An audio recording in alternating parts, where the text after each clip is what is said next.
Tapos na tayo sa farrowing pen, naiwala natin ang mga baboy natin. Ang pangalawang pabahay o pangalawang stage sa buhay ng isang fattener ay ang nursery stage. Ang nursery stage ay ito na yung panahon na iwinalay muna sila sa kanilang mga nanay. Magkakasama na ang mga baboy galing sa iba-ibang inahin para sabay-sabay, parehong edad, parehong timbang, pagsasama-samahin natin para wala masyadong social order stress. Ano ba mga management programa sa ating nursery?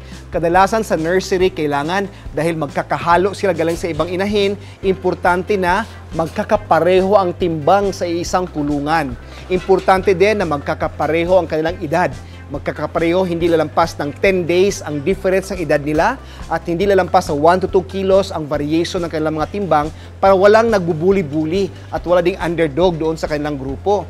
Importante din ang tamang spacing. Nasa 0.3 to 0.5 square meter ang espasyo dito sa nursery. Kasi pag masikip masyadong kanilang babahay, kadalasan sila nag-aaway, nagkakagatan o naiinitan. Ang normal guide dyan ay nasa mga 0.3 to 0.5. Depende yan sa disenyo ng ating nursery. Kapag malakas ang hangin at nakarehas-rehas, maaaring medyo mas masikip. Pero pag yan ay square na semento, mas importante mas maluwang ang ating mga baboy. So, pinakamaluwang ideal dapat yan ay 0.5 square meter bawat baboy.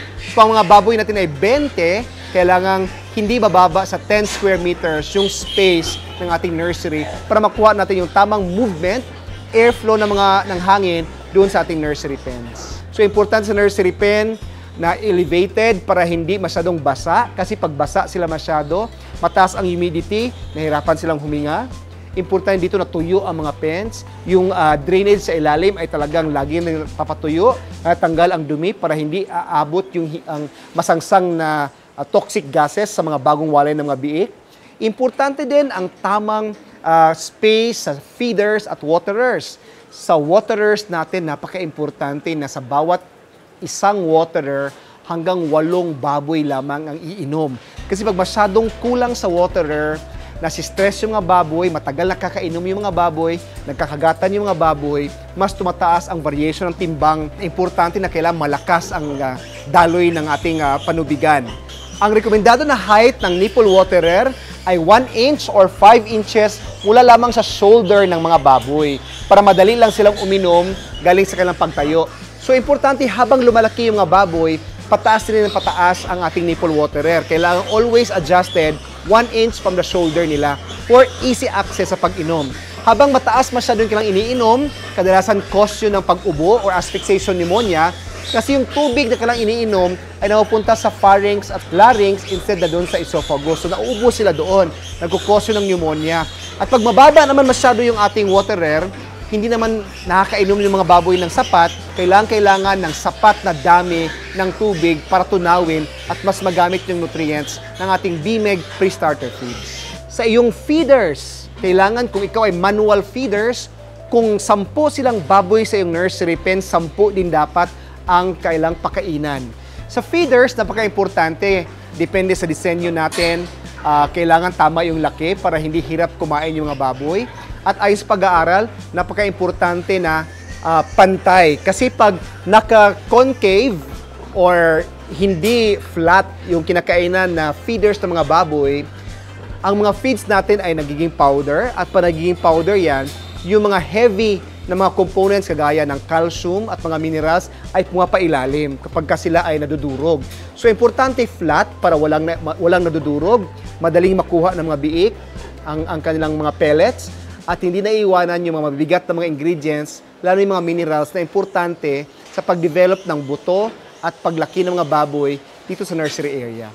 Sa edad na ito ng mga baboy, kung kailan nag-establish ng social order, pag meron mga baboy na hindi nakakasabay ng kain, sila yung nauunang nababansot. Kung tayo naman ay naka-automatic feeders, importante na sa isang automatic feeder, dapat hindi dadami pa sa 8 to 10 na baboy ang kakain.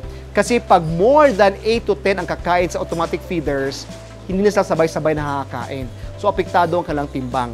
Tandaan natin, ang ubo ay dito kadalasan nagsisimula.